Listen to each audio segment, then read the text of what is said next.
Assalamualaikum warahmatullahi wabarakatuh. Salam guru penggerak, Bapak Ibu guru hebat.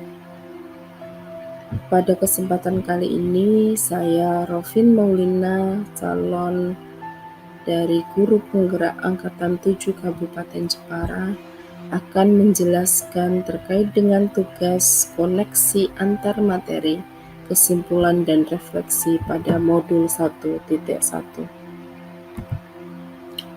Kesimpulan pemikiran Ki Hajar Dewantara. Pendidikan dan pengajaran menurut Ki Hajar Dewantara adalah dua hal yang tidak dapat dipisahkan. Pengajaran adalah proses memberikan ilmu untuk kecakapan hidup anak secara lahir dan batin. Sementara pendidikan menurut KHD adalah menuntun kekuatan kodrat anak.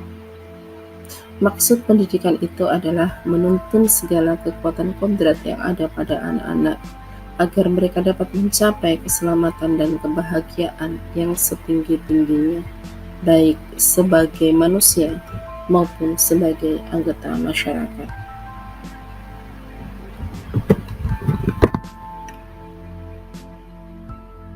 Pada dasarnya, semua anak memiliki kodrat dari Sang Maha Pencipta. Tugas besar kita sebagai pendidik adalah untuk menggali, menuntun, dan juga mengembangkan potensi-potensi yang telah dimiliki oleh anak, agar kelak dapat menjadi individu yang cerdas, unggul, dan berkarakter, dan juga memiliki kemampuan abad 21, yaitu berpikir kritis, komunikatif, kolaboratif, dan juga kreatif. Dalam menuntun sesuai kodrat anak, pendidik diibaratkan seperti petani. Petani dapat merawat, menyiram, dan juga memberikan pupuk pada tanaman.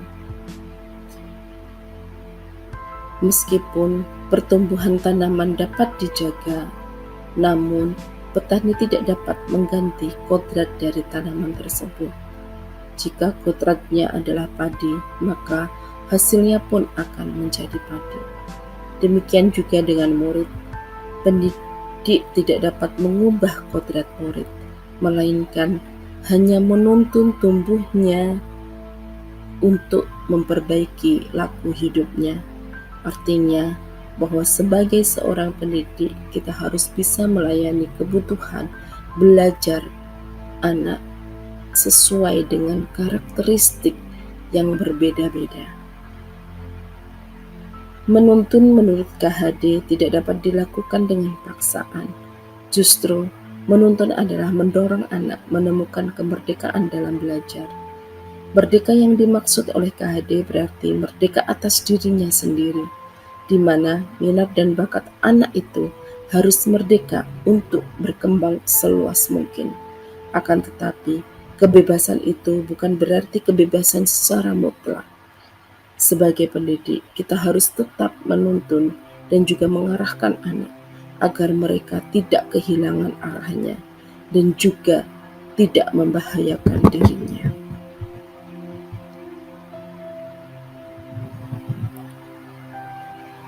KHD berpendapat bahwa pendidikan harus selalu berpegang pada kodrat alam dan juga kodrat zaman.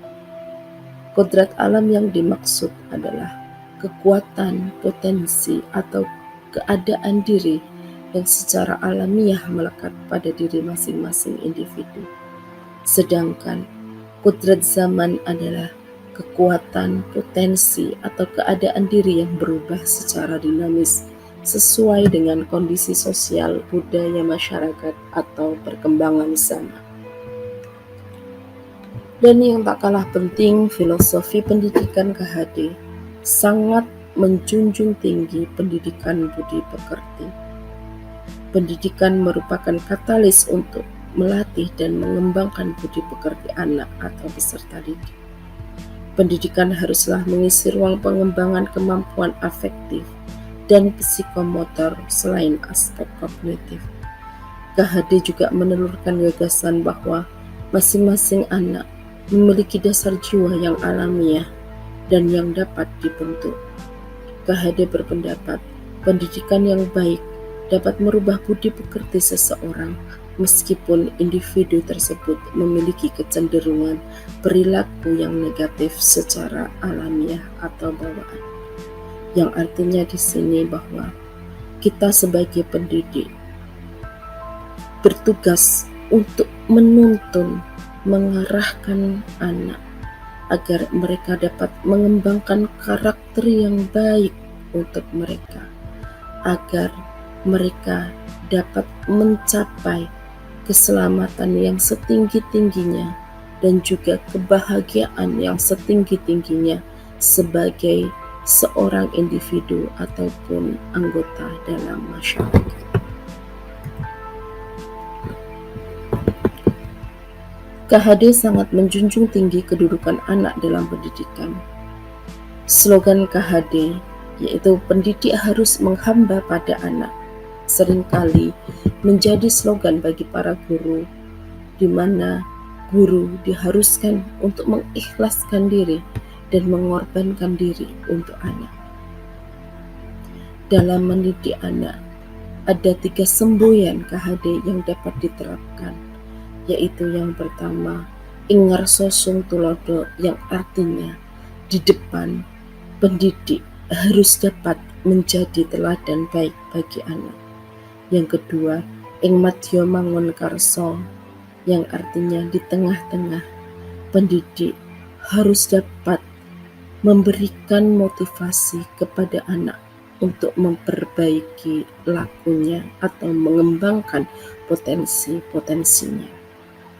Dan yang ketiga adalah tutwuri handayani, yang artinya di belakang pendidik harus bisa memberikan dorongan yang kuat demi kemajuan diri anak.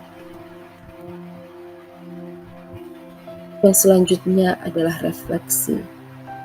Sebelum mempelajari pemikiran pendidikan Ki Hajar Dewantara, semula saya meyakini bahwa dengan ketenangan anak dapat belajar dan juga akan lebih mudah menerima informasi, sehingga saya masih menekankan kepada anak untuk selalu tenang, duduk manis saat mengikuti pembelajaran, dan seringkali saya menegur siswa saat mereka ramai.